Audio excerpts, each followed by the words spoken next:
Bismillah ar-Rahman ar-Rahim. Salam alaikum, beautiful souls, lovely people, friends, and I hope you're feeling well. I hope you're doing well. We have another live session, and inshallah, today we're trying to finish the discussion that we started a few days ago. So, I think around maybe 8 days ago, I had a live session and I spoke about the blockages that we have inside us, the parts of us which are hidden to us, and they don't allow us to connect to our authentic self and also God. We discussed man arafa nafsa faqad arafa rabbah. Then again, I think 2 days ago, I had another live session discussing the same thing. And I wanted to get to the part where we start talking about solutions, what to do. But unfortunately, we didn't have time. After 2 hours, I just managed to open the topic. We didn't have much time to talk about solutions exactly. So I thought maybe inshallah tonight we can talk more about the ways to get rid of the blockages that we have inside us that stop us from feeling the love that comes from us, and also stops us from feeling the love that comes from outside of us. And inshallah, so today we're going to be speaking about, yes, as the comment says, about healing. How can we heal ourselves? And I think this discussion is also very much relevant to the month of Ramadan and fasting. And I'll try to share my understanding of how fasting can be beneficial. By the way, dear beautiful people, is my voice good? Today, as you can see, I'm trying to use the microphone, and I want to know if my voice is clear. Just let me know how is the situation with the voice, if it's reaching you in a good condition. Are the waves that I create reaching you in the best possible way? Oh, alhamdulillah, we got a thumbs up. That's a positive. We hear you. Thank you so much. Thank you. And that was also an excuse to just get some of you to say something. I miss you, everyone, so much.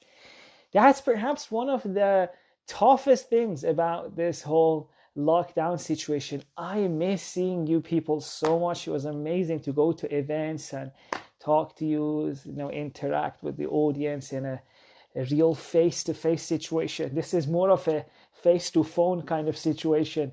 You can see me, but all I can see is my own beautiful face. I mean, fair enough. That works too. But it's so nice to be able to see, inshallah. I can't wait for after, as soon as this lockdown is done, to be able to meet in person again. Okay. As they like to say in these events, without any further ado, let's go to the topic. Oh, lovely. Sheikh Mother is also with us. Sheikh Mother, if it's okay, I would really love you to join us today. Is it possible? If it's possible, please message me. I have my phone here with me so I can read your WhatsApps and Telegrams. So Sheikh Mother, please message me if it's possible for you to join us today. That would be very awesome. Let me know. Okay, so just 2 minutes, 3 minutes introduction. I know we've talked about this for 2 hours, the other live session we had, but maybe some people are watching us now who missed the other live session. So just 2 minutes introduction. I'll say about what we're going to be discussing about, what did we mention in the previous sessions, and then we'll start talking about the healing process. So in a nutshell, what we've been discussing is that worship of God, getting close to God, all of that should happen in the ideal situation out of a strong conviction in us that this is a great thing for us, right? As long as the motivation doesn't come from within, it's external, it can never reach a very strong and genuine form, right? As long as we worship God because we're worried our parents may get upset, or as long as we worship God because someone told us if you don't, you're going to go to hell. None of those are the proper ingredients for establishing a good relationship, right? Imagine you want to meet, for example, a partner, a spouse. And do you think it's a good basis for such relationship for it to be, for example, if I don't get married to this person, my parents would be upset? Or if I don't get married to this person, I will be punished, right? That would be very weird. And my idea is that the same is true with God, right? Establishing a relationship with God should not be for an external reason, like my parents would get upset, the community would judge me, or I would be punished, or I want to go to heaven, right?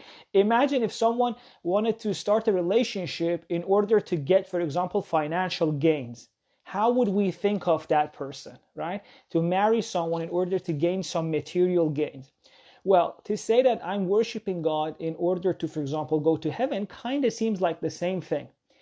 And it also limits us, stops us from going fully inside and appreciating a kind of relationship which is only possible when you are truly convinced that the relationship with God is actually to your interest, right? The idea that I would want to have a relationship with God. But the problem is that it is not easy to convince ourselves, right? Yes, we may have heard it, we may even believe it here, but to believe it here in our heart that a relationship with God is actually something we should be interested in, that's a very difficult task, which unfortunately a lot of the times in the way that we are taught about religion, it's completely lacking. If you ask someone, why should I, for example, care to have a relationship with God? Probably the answer you'll get would be in the lines of, oh, don't you ever say that again, right? No one would actually sit you down and try to explain, you know what, because of this, because of that. And I also said that if anyone tries to answer this question, why do I need to start a relationship with God, in a way that is not anchored in you, again, they're missing the point. What, for example, if someone tells you you need to start a relationship with God because He created you, this is the least thing you can do for Him. Right? Don't you want to be grateful to your Creator? Right? Again, this is wrong because it's not anchored within you. Right? Again, it's external. And that is the worst, because let's just put that in other terms. Imagine if it's a relationship and you're not sure if you want to get married to this person or not. And if they say, you know what, this person, for example, would get really upset if you don't get married to them. Right? Last year when you were ill, I don't know, they did this for you, or they sent a gift to you, right? So even though you don't love them, even though within you don't feel like you want to start a relationship, but do it, right? How patronizing is that to a person to say that, you know what, even if you don't like them, you don't love them, but start a relationship with them anyway, right? That even that person would get offended, right? I don't want anyone to start a relationship with me when they don't love me. So when we say this about God, we're kind of admitting the same thing. Like if someone tells you, you have to love God because He created you. He did all of this for you, and this is the least you can do for Him. It's the most patronizing way of talking about God, right? And God doesn't need our worship. That has been made very clear in the Quran. Anything we do in terms of worship and gratitude is for our own benefit. So if we don't feel the benefit, there's something wrong, right?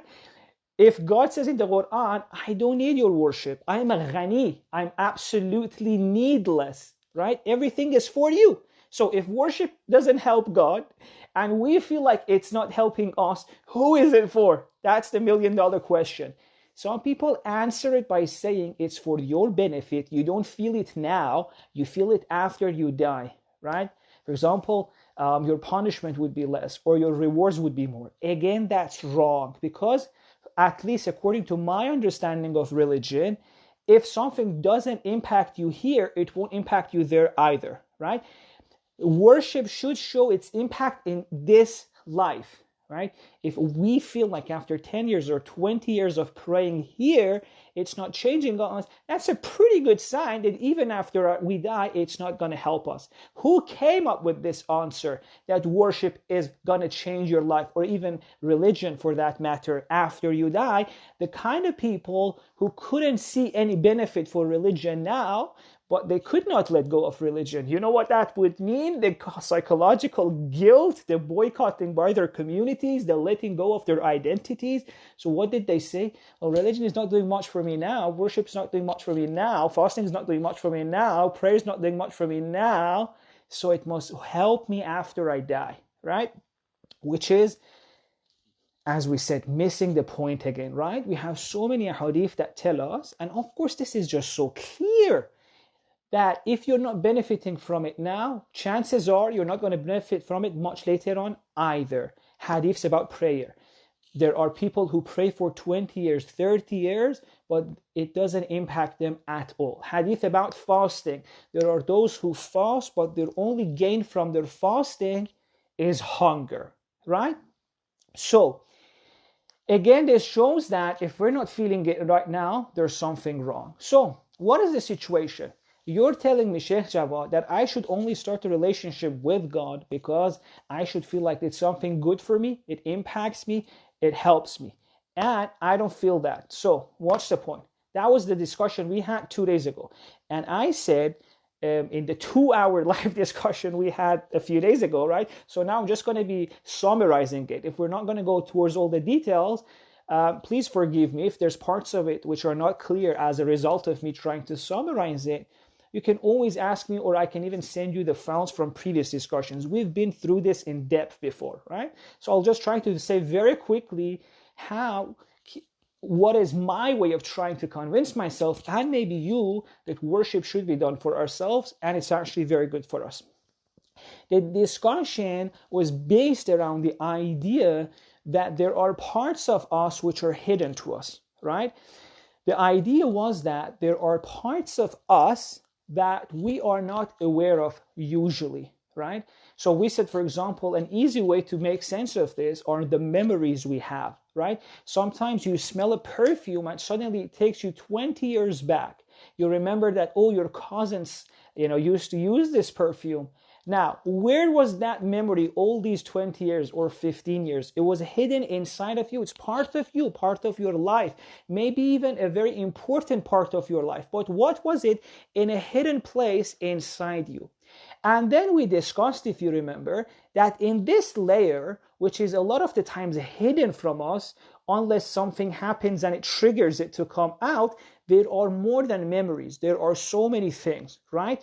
What is one of the main type of things which we keep in this hidden parts of ourselves, and we don't even know a lot of the times, are all the times in life in which something happened, we couldn't accept it, we couldn't deal with it, we were hurt, we were bullied, we were abandoned, we felt lonely, something happened, we couldn't deal with it, the pain was too much, we pushed it down, we suppressed it. Where did it go? Here.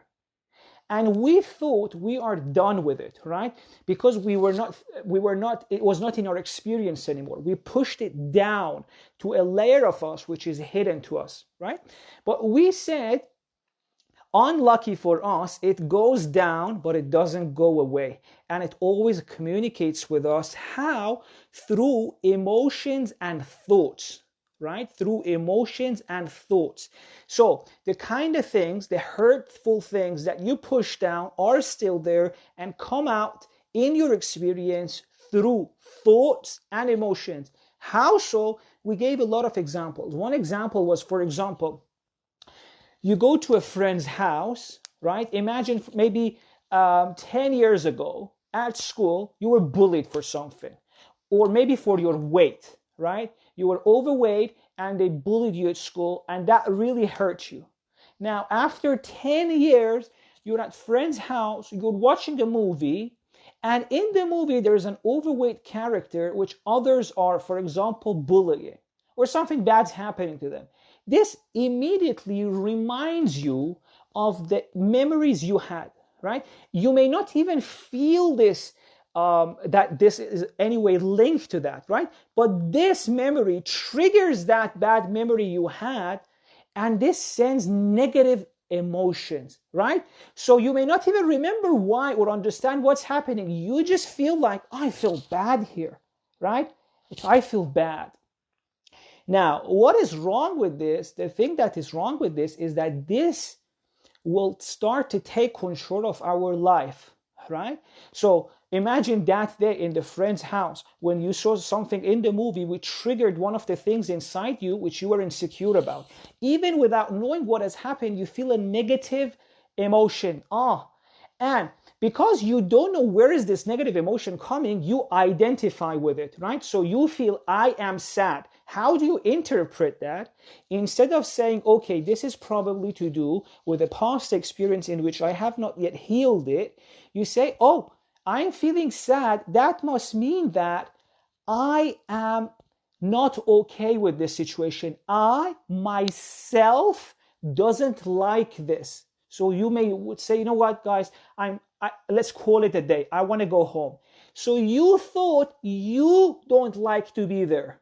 But what happened was not that you didn't want to be there. There was a memory inside you, a hurtful memory inside you, which triggered an emotion. You could easily heal it and stay there. So it's not that you didn't want to stay there. It's just that there was part of you that sent a negative information. That was not your authentic self. We'll talk about who is the authentic self. So as you can see, if we don't deal with this, what happens is that the garbage in our life, all the things we're insecure about, all the things we're hurt about, all the sad things, all the bad things, all the times we were bullied, it is these things that take control of our lives. They keep sending emotions and thoughts, and because we don't know about this, we think this is how we feel. So we identify with, we define ourselves by the things which we are insecure about, which have hurt us, right? Basically, the garbage inside us, right? So we have kept all the things that people did to us, and we allow this to control our actions, and we at the same time feel this is what we want, right? So and it could be, so many different things, right? It could even be in the way we choose partners, the kind of people we get attracted to, the kind of clothes we wear, right? So for example, you go to buy a shirt, right? And you're trying the shirt on. You may even really like it, right? But suddenly you get a negative energy, a negative feeling about it, right? And you're like, oh, I don't like this shirt. I don't like this shirt. I don't want to buy it. What happened? It made you look in a way maybe that maybe a few years ago someone said about you something, right? You were wearing that shirt, someone said something about you, you kept it there. And now after maybe a few years, you're buying another shirt, you look at yourself in the mirror, it suddenly reminds you of that. This negative energy from those years ago comes back and doesn't allow you to buy the shirt that you would have actually liked had this not negative energy come out, right? So in so many ways, these things that we've kept here hidden inside us stop us from doing what we want. They dictate what we should do, right? Now, that's one of the things. And I said it could be even in good things, right? So, for example, we may go to a house. That was the example we talked about, right? Let's say we want to buy a house or rent a house. We're looking at this house. There's a kind of smell maybe in the kitchen that reminds us of maybe, for example, uncle's house or grandma's house, right? So, because there could be even good things that we couldn't let go of, right? We weren't mature enough to just appreciate it and let go of. So, we're looking for a house to rent. We go to the kitchen of this house. Suddenly there's a smell. And that smell triggers a memory of grandma's house. A positive energy comes out. You don't know where was the source of this positive energy. All you feel is that, oh, I'm in this house and I feel positive. So my happiness of my true self depends on buying this house or renting this house, right? But you don't know that wasn't the happiness of your true self. That was just a memory being triggered, right? You buy this house, and after a while, that doesn't trigger that memory anymore. So it doesn't send positive emotion, and you're in that house and you're like, I don't feel good here anymore, right? All that money we spent to get this house, but I don't feel good anymore. What happened? You don't know what happened. Well, the first day, it just triggered a good memory. That memory communicated to you through a positive emotion. That's all it was. Appreciate the positive emotion. It doesn't tell you anything about your true self or about your authentic self, right? So this was basically the gist of how the things we keep hidden inside of us taking control of our lives, right? And also, it's not only emotions that they send. The things we keep hidden in us, the past insecurities, the times we were bullied, the times we were hurt, they also send another thing to us. And what is that? Thoughts, right? So has it happened to you that you're lying down on your bed trying to sleep, but thoughts keep coming to your head, right? Maybe you had an argument that day, right? Maybe you had an argument and you couldn't let go of it. Maybe the person was rude to you. Maybe they were aggressive. Maybe you felt misunderstood. Maybe you felt unheard. It was unfair. You couldn't let go of it. It happened in the morning, maybe even, right? Where did it go? It came here. The argument you had, you pushed it down. You couldn't deal with it at the moment, at that time. You pushed it down. It came here.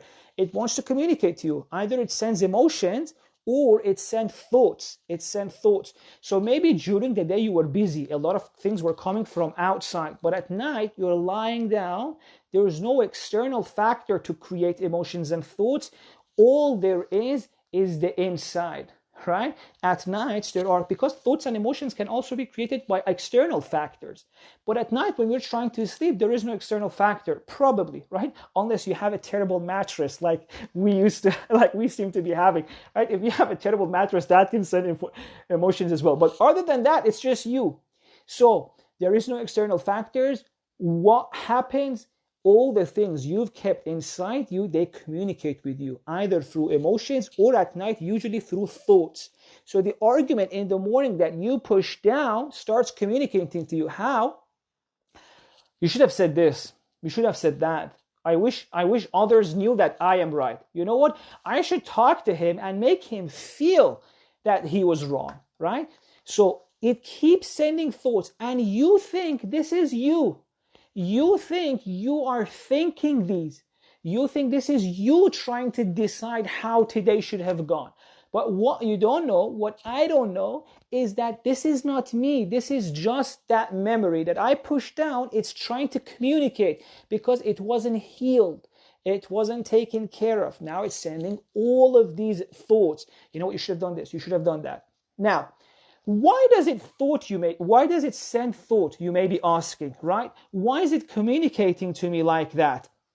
So the reason is that everything you send down, they think, if we can say that about them, that the way to make you happy is to design your life in a way that nothing triggers them, right?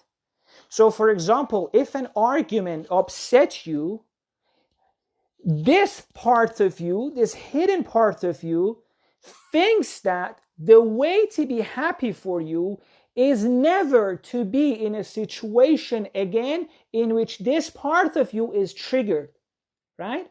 So it wants to, and this is how I said it controls your life, because it tries to limit you to the situations, to the people who wouldn't trigger anything inside. If you've got insecurities, if you've got memories from before which you were hurt or bullied, these will slowly, through sending you thoughts, through sending you emotions, try to make sure you don't go towards situations which they are triggered. And is this a good thing? Well, let's see if it's good or not. What if it means that you may not be able to see your best friend anymore? How so?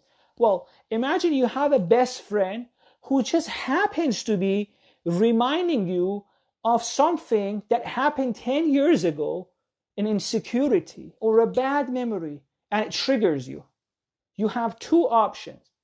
But before this discussion, it may seem like we only have one option. Because every time you're with that friend, right? Imagine, for example, I've seen this a lot happening between close friends, right?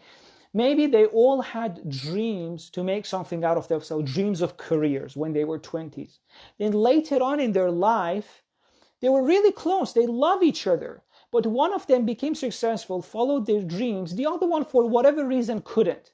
And now when they are next to this one who followed their dreams, every time it triggers this part of themselves that they are just not okay with the way their life happened, right?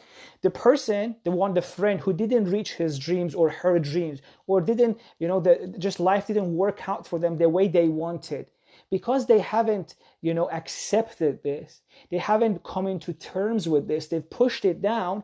Every time they're with this close friend who life has worked out for them, it triggers that part of them. It reminds them, right? Or for some people, it could be the idea that maybe they wanted to have a child, they couldn't have a child, and every time they see their friends with child, they love them. It's nothing to do with jealousy. It's got nothing to do with jealousy, but because they have not still accepted this fact that they can't have a child, their friend, just by its presence, reminds them of the fact that you are not okay with your life. And this comes out in terms of negative emotion. So every time they're with this friend, they feel bad, right? Now, instead of, because they don't know why this is happening, instead of going down and healing that, trying to heal, trying to be okay with the idea that life is this way. Instead of going down, healing and growing acceptance, they feel like they just shouldn't be with this friend. They interpret that negative emotion, which comes when they're in the presence of that friend, as, oh, maybe I don't want to be friends with them anymore. So they let go of that friend, right? So as you can see, slowly, we limit ourselves because each person may trigger something different in us. Each person may trigger another belief or another insecurity. Now, so this is why slowly, if we're not careful, we'll see that we are trying to design our life, everything we do from the moment we wake up, the movies we watch, the books we read, the careers we're looking for, the dreams we have for future, the partners we're trying to find, are all trying to design a life, an external situation in which the insecurities we have, right, are not triggered, right? There are so many people, for example, I've even had people saying, that to the extent that this can go, right? I've had people who just find it so difficult to fill in forms, applications, right? Maybe, I don't know, they had to do tax returns and it was just so difficult for them. They hadn't been able to cope with the stress. It was so much stressful, they pushed it down. And their idea was not that, okay, let me deal with this stress. Why is this stressful? Let me heal this. Their idea was that I have to reach to a certain level in my life. I have to become so rich that I can always have someone, I can always hire someone do these things for me, right?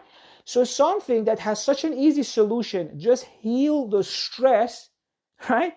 Has turned into has turned this idea, no, I'm not going to heal this stress. No, I have to become so rich that I never have to fill in a form myself, right? So instead of fixing what's in this hidden layer, changing the outside world, right? Changing the outside world so that we are not triggered. And the pressure that this puts on an individual. Because when a person says, I want to reach a level in which I never have to do this, it means that your happiness depends on you becoming rich. And any day that person is not rich, it's a reminder to them that they have failed themselves, right? So you can see the kind of pressure. And this is just one example. You have to see in your own life, what is the example that you can relate to? What is one way in which you're trying to change the external world in order not to allow it to trigger something down here, right? Let me share you one about my own life, because I don't want you to feel like I'm trying to say like, oh, this is something wrong. It happens to everyone, right? And in fact, it's a good thing that happens to everyone, because it's only through our own experience that we can learn how to deal with this, right? One of the ones I had was, we're renting a house, right?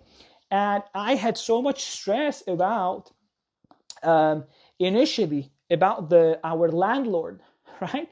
I thought my idea was that he is very picky on how the house should be, especially in certain parts, like the garden, how it has to be kept, this and all of that. And this would give me so much stress, right? Initially, it would give me so much stress. And sometimes I would push the stress down. Back then, I didn't know how to deal with it, right? So I would push it down. And when I was sleeping at night, it would come back. You know what, Javad, what are you going to do with the garden? What if, for example, he emails and he wants to have, like, check the house next week? What are you going to do with it, right? It would keep communicating with it. There would, like, all I knew was to push it down back then. I would push it down. It would keep seeping the thoughts. So the thoughts would come up that, oh, how are you going to do? How are you going to deal with this? What are you going to do about it, right? What if he comes? What if he comes to your house? And in my mind, the way to fix it was like, you know what? It's okay. We'll move from this house. We'll go to another house, right? Imagine the house I actually loved. Everything was great. Everything was working. I was like, no, I'll move. I'll move from here. Why? Just so that I didn't have to deal with the stress of, interacting with the landlord, with this specific landlord.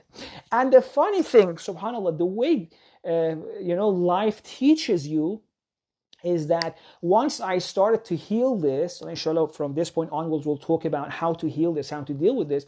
Once I decided to, instead of dealing with what's outside, try and deal with what's inside, heal myself, everything just seemed to be so different. I realized that so much of the ideas I had of how things could go wrong were all in my head, right? Because when this thing goes down, the stress, it has nothing to do other than just creating these thoughts. And the more you push it down, the more monstrous these thoughts become, right? So maybe the first, for example, week that you push something away, the stress is a little bit, right? It comes up as a thought that, oh, you have to do this, by the way, don't forget. But the more it stays there, the more you don't heal it, the monster becomes bigger and bigger and bigger. It becomes more powerful, right? So I remember towards the end of it, I had turned this landlord into a very monstrous creature who is going to be so angry and everything. Whereas when I actually managed to heal that problem and I interacted with him, I just know he was such a lovely person about it. And the problem was actually fixed by a few weeks of thinking about it, trying to deal with it, healing myself, asking for help from my family, for my wife. And together we fixed it. And he was actually so lovely about it. And you may have felt this, in another example, right? Maybe, for example, you have a deadline, something you have to do, which you keep pushing away, right? Maybe you have to write an essay, or I don't know, something for work. You push it away, you say, I'll look at it next week. Or there's an email you have which you're stressed to open, right? Or maybe you just are worried that there's a lump on your body or a cyst that may be cancerous, right? But what happens is that as soon as you have this thought, it scares you. You're not able maybe to heal the stress or deal with it. You push it down. You just don't go to the doctor, right? How many people are there in the world? This is like such an obvious fact that they keep postponing the check at the GP because they just can't deal with the stress. And everyone who's done that knows that the longer you postpone it, the harder it becomes, the more monstrous it becomes. Maybe the email came, for example, from your boss or from your GP about something important. Initially, you were scared to open it. If you don't open it for a week, after a week, it just becomes super, more difficult. The more it stays there, the more it scares you. Now, okay, so this is what happens, right? It starts to control us. It starts to decide for us how we should live.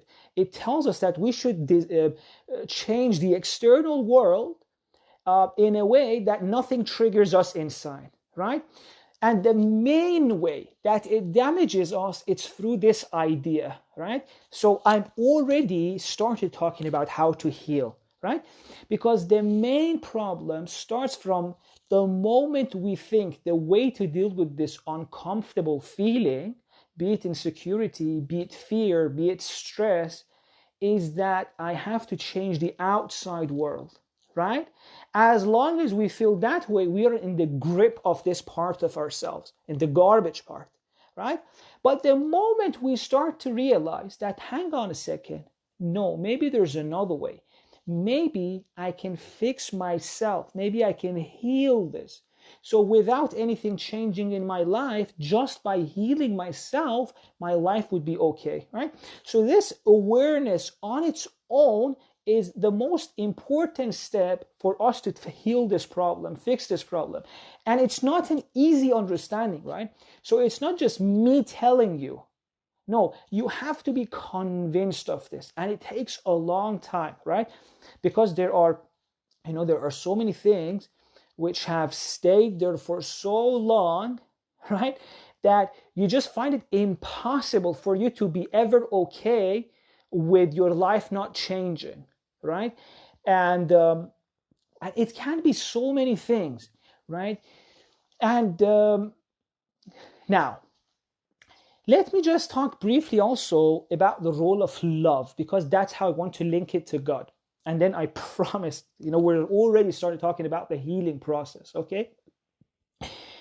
I said, what happens when you fall in love with someone? One of the reasons, or when you are with a person, a new person, and you suddenly feel so close to them. Have you heard this, that, I hadn't seen this person. We only saw each other for a few minutes, but we feel so close. Like, I feel so great next to them. I just get such a great energy next to them, right? Or the moment someone falls in love. What happens then is that this person, it just happens that out of all the possibilities in the world, they are in a way, they speak in a way, their personality is in a way, even their height is in a way that doesn't trigger anything inside you, right? The way they speak at that moment, the way they're dressed, the way they talk, the kind of things they talk about are in a way that doesn't trigger anything inside you. So these are not triggered. They don't send negative emotion. And how do you interpret that? Oh, damn, I feel good, right? I feel great next to this person. So I need this person to be happy. That's what happens, right? I have to make sure this person stays in my life, right? That's how we interpret that, which is another mistake, because this is the source of attachment. Again, we have felt like we need something outside in order to be happy. Before, it was like, I have to get this house, or I have to buy that shoe, or I have to lose weight, I have to get rid of these stretch marks, right? Now, what has it turned to? I need to keep this person no matter what in my life. But the problem is that we don't just say, I have to keep this person in my life like that. We say, I want to keep this person in my life in the same way he or she is right now. Because the reason I feel so great next to them right now is that they're not triggering anything inside me, right? Give them time, right? Give them 3 months, right? There's only enough things they can say without saying something that would trigger a bad memory or something you didn't like, right? Give them 3 months, give them a year. Eventually, they're going to do something that reminds you of something bad, right? I gave this example. Maybe the way they drink tea, like it reminds you of, I don't know, your uncle drink tea like that and you didn't like it, right?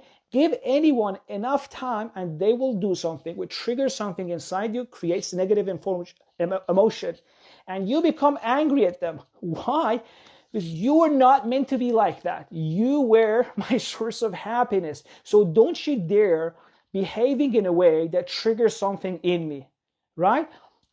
So what happens is that a beautiful relationship, which was, you thought it's all based on love, turns into hate immediately, because you have to be the way I want you to be, because that was the whole point. I was getting positive emotion from you, right? So you can see how if we don't heal ourselves, we can even turn a friendship or a love relationship immediately to a situation in which we need to control the other partner, and we just make life impossible for them. And probably they're going to do the same thing to us if they don't heal themselves. Now, how is this relevant to our discussion like this? What happens when we try to remove these blockages, right? These things inside us which create all of these negative emotions, when you start removing these, right? When you start removing these, what happens is that the next time you're with your friend, you're talking to them, or with your partner, right? you're talking to them, they're talking, and it doesn't trigger anything here because you've healed it, you've removed it. So you can give all of your attention, all of your focus to them, right? If you remember last time, we gave this example that maybe your friend is telling you before you heal yourself, right? Your friend tells you that, you know what, Javad, I finally called my grandparents. I've been meaning to call them for a month now. I felt so guilty. When I called them, I feel so happy. So what happened? Your friend is so happy. He or she is sharing this with you. But because you haven't healed the guilt inside you, your guilt about not calling your grandparent, or maybe they're even passed away, but you still have this guilt that when they were alive, you didn't do enough for them, right? So your friend is happy that he finally called grandma, but this triggers your guilt. So as he's talking, all of these thoughts come to your mind, right? Oh, damn it, I haven't called grandma. I'm such a terrible person. Oh, I like this, I like that. Now you may even get defensive in order to fix it. Well, grandma never calls me. Why should I call them? I'm so busy. I have all this work. I'm a busy person. I have children, all of that, right? You try to defend yourself in a court whose judge is the garbage part of yourself. You don't need to defend yourself, but that's what you do. And what does that mean? Your friend is talking, you're not listening. You're listening to yourself, not to yourself, to the hidden part of yourself. So you can't be there for them. So maybe they expect, for example, you to say something like, oh, I'm so happy for you. But all you can say is like, oh, damn it, I should call my grandma, right? Or you may even change the subject because that topic triggered your guilt. You're not happy with it. But instead, if you remove all of this, when your friend talks, all of your attention is given to your friend. No negative energy is triggered. So you're giving all of your attention to your friend. And then you just realize, oh my God, this conversation is so fun. It's so enjoyable because there's no negative information. And also, you're for the first time after a very long time talking to your friend without listening to yourself, right? Imagine, for example, you're watching TV. And as you're watching the TV, there's a photo on the screen as well. So you're trying to watch the movie, but there's also another photo on the screen. So you have to watch two things at the same time. That's what happens usually when we're talking to someone. They're talking, but also our mind is talking, right? So it's like trying to watch two movies at the same time. But one of the movies is a movie which keeps judging us, which keeps reminding us of all the bad things, right? That was how our experience was before healing ourselves. But once you heal yourself, you're talking to your friend, it's just them talking. No more negative talk, no more things triggering you, and you realize that this is actually interesting. So this is when we said that beautiful poem by Rumi says, don't look for love, but remove all the barriers you've made inside of yourself against love. Remove them and you will feel love. You're with people and you can enjoy their presence finally, right? You're with your dad, you're with your mother, you're with your partner, you're with your friend, and the things they say don't trigger you, right? Maybe before your dad would talk and all you could think about was, for example, how in your childhood he wasn't there for you. Now you've healed that thing about yourself. So the love he's giving you now, you can enjoy it without remembering all the bad parts, right? Or same with your partner or friends or whatever. So as soon as you heal yourself, you manage to experience the love from outside. But another thing which happens, which is the beautiful part, is that you realize that in addition to being able to receive the love from outside more, another kind of love comes from deep inside you. Right? And that's the beautiful part. You realize that once you heal this part, right? So this hidden part of you, which you kept all the insecurities and everything there. As soon as you healed this, you realize that from a place even deeper than that, an amazing love and connection and beautiful energy comes, right? And you're not even with anyone. You're on your own. But you just feel so loved and you feel so connected, right? And that's where we said our connection to God lies, right? Because once you remove this part of yourself, you manage to go to the deepest layer of who you are. And at the core of your being, at the ground of your being, at the deepest level of your being, that's where you have a connection with God. So as soon as you removed all the barriers in the middle, God's love came pouring in. And of course, it was always there, right? It was always coming. That energy, that love, it was always coming. But on the way, there were so many things in the middle, right, that wouldn't allow you to experience that love purely. So many things would distract you from that. And sometimes so many things would even deceive you. So beautiful, positive energy came from your core, from your relationship with God, but it would come, it would get stuck in one of these barriers, and by the time it reached you, it was so distorted, you misinterpreted it, right? For example, maybe you got that beautiful energy by looking at a person, and you felt like, oh my God, if I am with this person, with this beautiful, attractive person, or if I have this car, or if I have this career, or if this happens to me, life would finally be enough. I would feel good. I would be happy, right? What happened? You felt an energy, and that energy had a promise with itself that once you have access to me, you would feel great. You would feel enough. You'll feel satisfied. That was coming from God. But on the way, one of these things you had inside of yourself wrapped itself around that energy, and by the time it reached your mind, it was distorted. You didn't think that energy is coming from God. You felt that energy is, for example, from being with this person, or having that car, or having that career, right? And this is what the phrase Alhamdulillah means. All the praise is due to God. In other words, every time you felt positive energy with something, every time you felt something is beautiful, every time you loved something, that love, that beauty, that energy was coming from the core of your own being. And that energy was from God, because at the core of your being, you're connected to God. So every time you loved something, every time you felt happy next to something or someone, every time you felt positive, that was coming from your own being, from the core of who you are. Right? You didn't understand it at that time. You thought it's this or that. But no, everything beautiful came from you, right? Beauty is in the eye of the beholder. Well, beauty is in the core of the beholder. Alhamdulillah. And in all of that, you were just saying, praise be to this beautiful energy coming from the core of myself that is connected to God. And now this is what it means that in the Quran says, those who forget themselves forget God. Right? Those who forget this core of themselves, the deepest part of themselves, those who live only with the energy that comes from the blockages, those who've forgotten that at their core, they've got this amazing authentic self here, which feels enough, which is always connected, which receives unconditional love. Those who forget this, they forget God. And then the hadith says, Man arafa nafsah, the one who goes deep inside themselves, who heal these blockages and reaches to the core of their being, Man arafa nafsah, faqad arafa rabbah.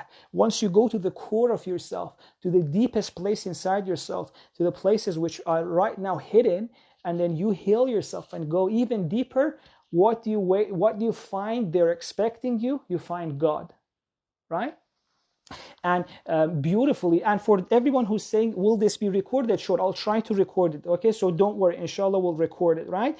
And now let's see how all of this was in there in our adiyah, in our du'as, but unfortunately, we never understood. Let's see, what does Imam Sajjad say about this, right? So you don't think I'm just making this of myself, right? وما أحلى المسير إليك بالأوهام في مسالك الغيوب. Imam Sajjad is telling to God, right? وما أحلى المسير إليك.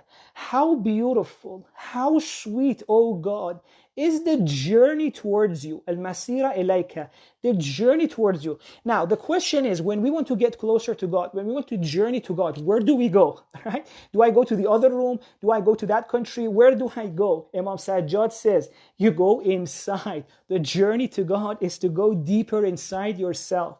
وَمَا أَحْلَى الْمَسِيرَ إِلَيْكَ. Where? How? بِالْأَوْهَامِ. Through my imagination, through the parts of me which is hidden usually. في مسالك الغيوب, in these unseen worlds. But where are these unseen worlds? It's all inside you, right?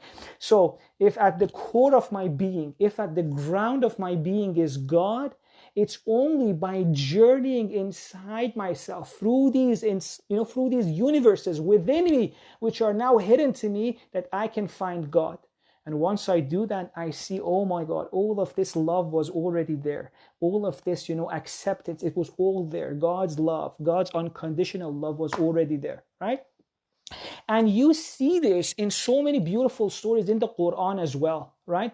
For example, what happened to Zulaykha, right? Zulaykha had some stuff hidden in herself, right? So when she saw Yusuf, Zulaykha thought, I need Yusuf in order to be happy. The positive energy was coming, but she thought she needs Yusuf, Prophet Yusuf, to be happy. But what happened when, as a result of that love, she healed herself? What happened, right? You must remember the story. When she healed herself, then God's love came from the core of her being, and she realized that even without Yusuf, she's fine, right? Because the source of that love, the source of that positive energy was coming from inside her own being, from God, right? So in the beginning, she wanted Yusuf to feel love, but as she healed herself, she found the source of love, a love much greater than the one she had for Yusuf, inside herself, right? And we have in so many other stories as well, right? Which we don't have the time to go to. So this was the gist of it. And this, now making a link back to how we started, is why I said don't ever start a relationship with God for an external reason, right? Because as long as you are trying to start a relationship with God for an external reason, you are basically following the pattern, the wrong pattern. That in order to be happy, I need to change outside. I need to design the world in a way, right? How is this relevant? Well, if you, for example, want to pray or fast so that you go to hell, it means that I need to change something about the external world so that I'm happy, right? You're not, or for example, pray because the family would get upset, or I've been told it's a duty. When you say any of these, it means that you're not convinced yet. Let go of all of that. Worship God because it's what you truly want. Because it's the healing power that removes all the blockages inside you and connects you to your authentic self, to the corest part of who you are, connects you to the ground of your being, and creates this beautiful energy, this love, unconditional love, right? And this is why Imam Sajjad says that to God, Ma atyaba ta'ama hubbik, how sweet is the taste of your love, O God, because he's gone deep and he's had this. He says another thing as well, which is very beautiful, very relevant to our discussion. Imam Sajjad says, O God, Ya mona qulub al-mushtaqin, God, you are the wish of anyone who's yearning for anything. What does that mean? It's very deep and very linked to our discussion. Ya mona qulub al-mushtaqin. God, you are the wish of anyone who has a desire and yearning. What does that mean? See, anytime we have a desire, what are we trying to do? Anytime we have a desire, we're trying to change the world. Like, I want to get something. Why do I want to get something? Right? I want to get something so that my life changes in a way that it doesn't trigger the things I have hidden inside myself, right? For example, in my example, right, I wanted to move to another house, so that was my desire, getting another house so that I didn't have to go through the stress of dealing with the landlord. So that was a desire I had. Now, Imam Sajjad says, see, Jawad, you don't need another house. All you want is for this stress to not annoy you.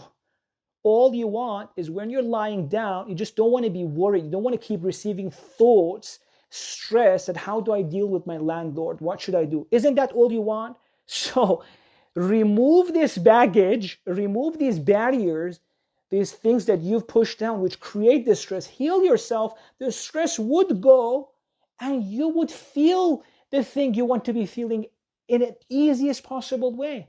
And not just that, it would be 10 times stronger. So instead of trying to get to a different house, right, to get rid of that stress, heal the stress, and you'll realize that you would feel much better, and also, a larger, stronger source of energy comes, right? Because the chances are you go to another house, there would be something else about that house which bothers you. Maybe it's not the landlord this time, maybe it's the neighbors, right? So as long as you want to change the outside, there's always something that bothers you. But as soon as you heal yourself, then you are unconditionally stress-free, because you're connected to God, right? So Imam Sajjad calls God Ya Muna Qulub al-Mushtaqeen, all the one, anyone who has a desire, they want to feel something, or they want to get rid of a feeling, right? Anyone who ever has a desire, they either want to feel a certain way, or they want to stop feeling a certain way. They want to stop feeling lonely. They want to stop feeling insecure. They want to stop feeling bullied, right? They want to stop feeling like the world is unfair, right?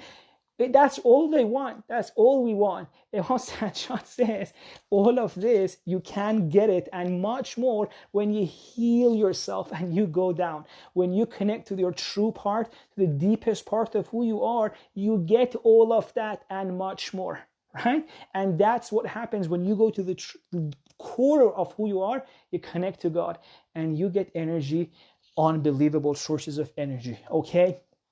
So I'm going to end this live session, start another one immediately, and we'll start talking about, okay, what should we do from this point onwards, okay? How do we heal? Of course, if you've paid attention, you realize I've already given so much practical tips of what we should be doing, right? But I will end this live session so I can save it, immediately start another one. Please join us there, okay?